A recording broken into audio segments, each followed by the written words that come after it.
Y antier fue el Día Internacional de la Igualdad Salarial, el 18 de septiembre. Y entonces queremos analizar con mucho más detalle la brecha salarial de género y cómo se puede hacer para cerrarla. Eso de que las mujeres ganamos lo mismo que los hombres no es cierto. Punto y aparte. La ONU da a conocer cómo es que esta brecha salarial de género es del 16% a nivel global. Es decir, esto significa que las trabajadoras ganan en promedio el 84% de lo que ganan los hombres a nivel mundial, ¿sí?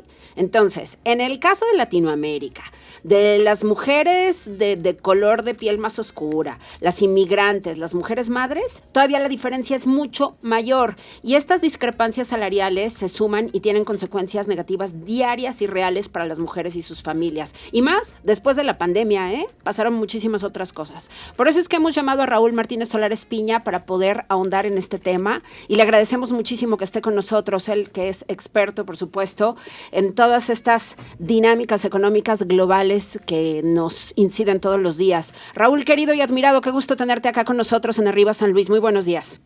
Hola, Ana María, buenos días.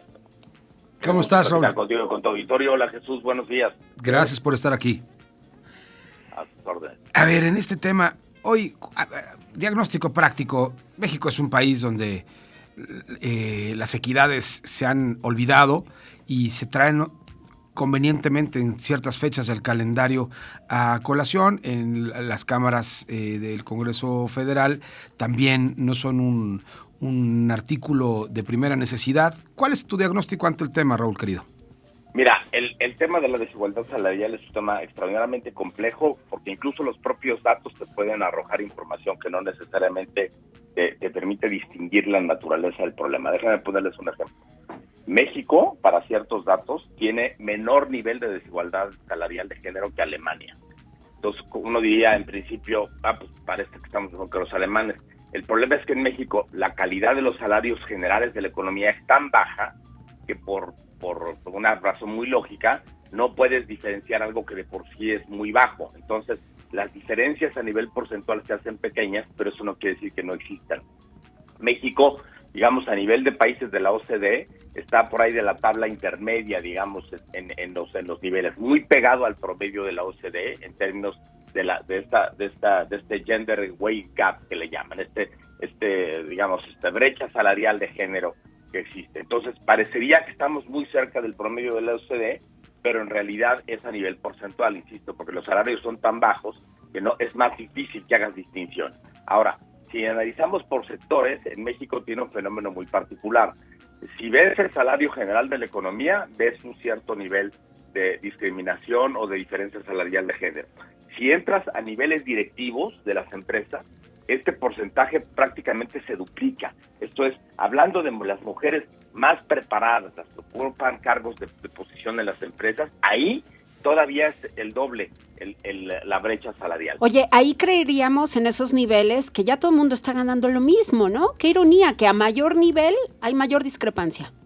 Así es, y es un tema que entonces lo tienes que abordar desde muchos lados porque resulta particularmente complejo. Déjame entrar así una esquematización. Por un lado se dice que lo que explica a nivel general que el promedio de los salarios, sin importar el tipo de empleo, hablando de todos los empleos, el promedio de los salarios de las mujeres sea más bajo, de los ingresos de las mujeres sea más bajo, tiene que ver en gran medida con la naturaleza de los trabajos que las mujeres desempeñan. Esto es, típicamente las mujeres están más sobrerepresentadas en dos cosas. Una, el trabajo informal, porque típicamente las características de su inserción al mercado laboral hace que participen más en mercados informales que los hombres, sobre todo en países con alto nivel de informalidad como México.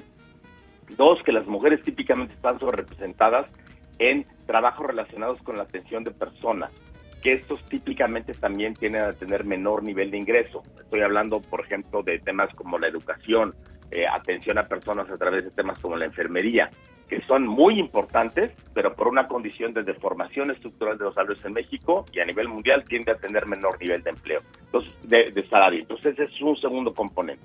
Pero hay otro componente que tiene que ver donde personas haciendo el mismo trabajo ganan diferente. Entonces ahí ya no es un componente de dónde se cargan más las mujeres. Ahí ya estamos hablando de casos particulares donde dos personas, un hombre y una mujer, realizando una función exactamente similar dentro de una empresa, de una compañía o de una función en el sector público, tienen salarios claramente diferenciados que no son esas diferencias acordes a la naturaleza del trabajo y 2, al valor generado en el trabajo. Entonces tienes esos dobles componentes que hay que analizar de manera separada.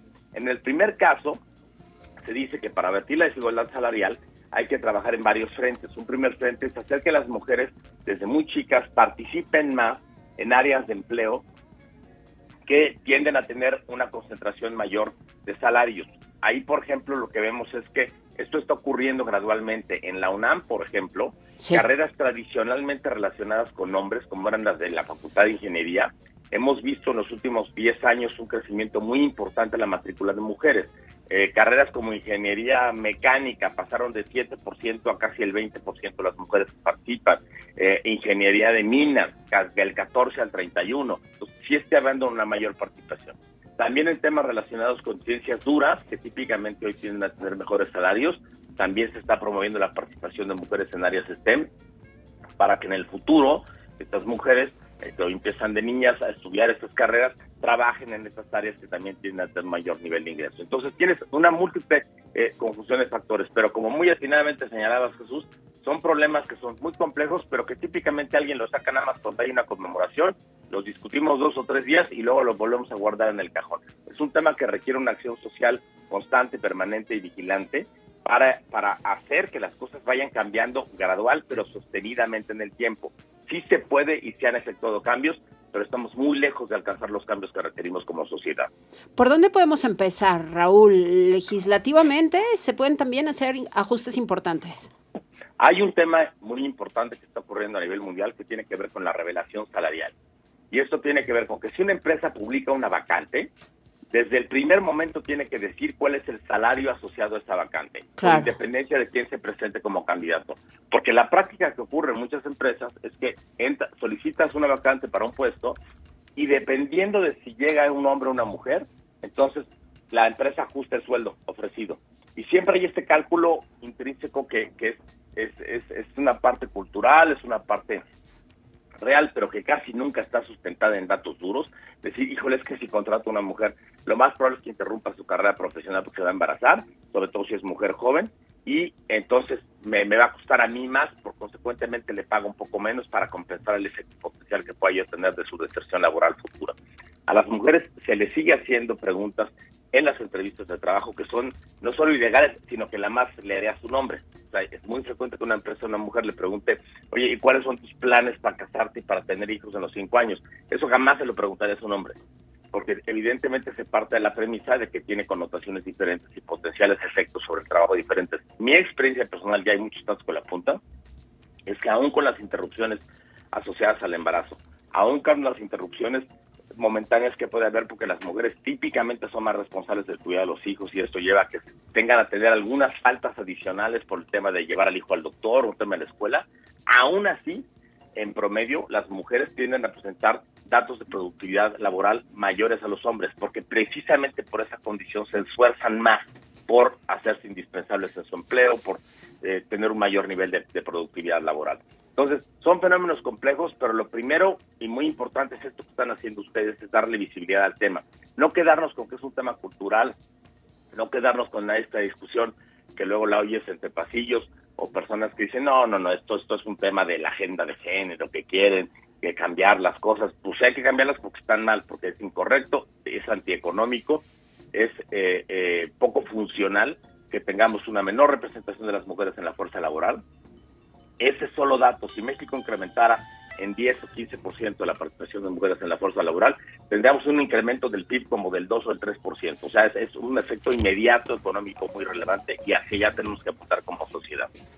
¿Cómo deben de trabajar los gobiernos específicamente en América Latina, en México, esta penalización por maternidad que tú bien mencionas, ¿no? ¿Cómo podernos ir incluyendo cada vez más con todos estos factores y, por supuesto, ¿no? Para poder estar ayudando a las mujeres a que cada vez seamos menos parte de la economía informal? Hay dos tendencias. Una que ocurre mucho en países europeos es que el tema de la licencia por maternidad se otorgue también en el caso de los padres como licencia por paternidad. Claro. Y esto lo que hace es disminuye el efecto de diferencia entre decir, no, es que una mujer si se embaraza va a perder días laborales, porque también los va a perder el hombre en caso que tenga un hijo. Entonces, tienes esta tendencia en algunos países europeos donde una mamá o un papá al momento del nacimiento de su hijo o hija pueden tener una muy similar, ya sea escalonada o simultánea, licencia por nacimiento del nuevo integrante de la familia, y eso hace entonces que digas, bueno, pues contrato hombre o mujer, si tiene hijos de todas maneras va a tener ahí un efecto, ¿no? Dos, en otros casos lo que están haciendo es crear toda una red de soporte a las mujeres para que éstas tengan mejores condiciones de atender a sus hijos. Muchas empresas están resolviendo temas como la instalación, que no es tan caro, o sea, de repente empiezan a inventar que es claro, van a encarecer los costos. Tú tener una sala de lactancia en un trabajo, una sala de lactancia digna, no donde mandan las mujeres a amamantar al baño, sí, sala claro. de lactancia digna resuelve mucho los problemas porque en algunos casos empresas muy grandes que conozco lo que hacen es instalan una especie de pequeña guardería en el trabajo, y entonces esto le permite a la mujer llegar con su bebé en el periodo de lactancia, tener ahí la lactancia, tenerlo vigilado, y si tú distribuyes ese costo entre el total de la empresa y lo analizas en términos de la efectividad o de la eficiencia laboral que provocas con esta mujer que se siente segura porque tiene a su hijo bien cuidado y que puede bajar y darle de comer, esto va a incrementar muchísimo, digamos, su vinculación con la empresa y su productividad laboral. Entonces realmente no tiene un impacto negativo, sino por el contrario un efecto positivo sobre la rentabilidad de la empresa. Entonces hay muchas medidas de esta naturaleza, pero sobre todo un tema muy consciente a nivel de política de las empresas y de política pública. Hoy los temas que alguna ocasión hemos comentado, que a nivel global se llaman de ASG, Ambiente, Sociedad y Gobernanza, incluyen el tema social, los temas relativos a género, y están haciendo que muchas empresas tengamos por obligación que ponernos el foco en medidas muy concretas, medibles, ambiciosas, demostrables, auditables en materia de género. Si avanzamos por ese camino, gradualmente iremos resolviendo el problema, pero no lo estamos haciendo a la velocidad adecuada y tenemos que meterle más velocidad si queremos que la sociedad sea más productiva, más igualitaria y, al final de cuentas, económicamente más productiva. ¿Qué podemos hacer desde las familias y también desde las universidades, Raúl? Mira, en las familias, ustedes, cada quien tendrá su propia experiencia. A mí me ha tocado ver que estamos en un fenómeno muy curioso. Algunas familias, yo soy mucho más grande que ustedes, pero que tenemos hijos o hijas, y curiosamente a nuestras hijas las educamos para que sean independientes, para que busquen crecer profesionalmente, pero a nuestros hijos los educamos como para que se casen con alguien igual a su mamá. Entonces, estos hombres siguen teniendo, cuando crecen, siguen teniendo ciertos patrones de visualización de los roles de género muy similares a los que tuvieron las generaciones previas. Las mujeres no, las mujeres saben que pueden estar empoderadas y buscar nuevas condiciones de crecimiento, nuevas condiciones de desarrollo que tienen que exigir y tienen. A mi hija siempre le dije, hija, existen las barreras de género y no te las van a abrir, las tienes que romper a patadas. Ese ha sido mi consejo que le di a mi hija desde que era muy, muy pequeña. Hoy afortunadamente acaba de terminar su maestría en Londres en arquitectura y urbanismo, pero básicamente ese es el tema, es enseñarles a nuestras hijas a que las puertas se rompen a patadas y a nuestros hijos a que la vida que nosotros vivimos en generaciones previas, esos patrones de conducta hoy son inaceptables y además son claramente antieconómicos y ante cualquier cosa que represente una sana convivencia a nivel de las familias y de los hogares y de las personas. Bien, a mayor empoderamiento económico de las mujeres, más conciencia sobre la violencia que estamos viviendo a nivel global y por supuesto nacional, Raúl. Sí, hay un estudio, algún día te la presentaré, platico con ella. Tengo una exalumna que acaba de terminar su doctorado en una investigación muy interesante que hizo sobre violencia de género en la frontera de México, y lo que encontró es que precisamente bajo ciertos modelos en México, las mujeres que empiezan a subir, que empiezan a ascender laboralmente, incluso a nivel académico, en términos de estudios, enfrentan una mayor violencia de género. Y esto aparentemente es porque en la medida que reconocen con una mayor participación en el mercado laboral, con mayores conocimientos, reconocen más claramente cuáles son los efectos negativos de la discriminación que sufren, la enfrentan, y esto provoca un efecto más negativo de violencia hacia ellas en ciertas comunidades en la frontera, particularmente del país. Entonces, es un problema muy complejo, tiene que ser atacado por la sociedad, por las familias, por el gobierno, para seguir avanzando en estos temas que son estructurales a nivel salarial, a nivel laboral, pero por supuesto en el tema que en lo inmediato más urgentemente nos debe de preocupar, que es el terrible clima de violencia y de impunidad que existe hacia las mujeres en el país, que tenemos décadas sin atacar de manera adecuada. Raúl, te queremos agradecer mucho que hayas estado aquí. Qué luz nos da siempre que estás en este espacio. Te mandamos un abrazo, todo nuestro reconocimiento.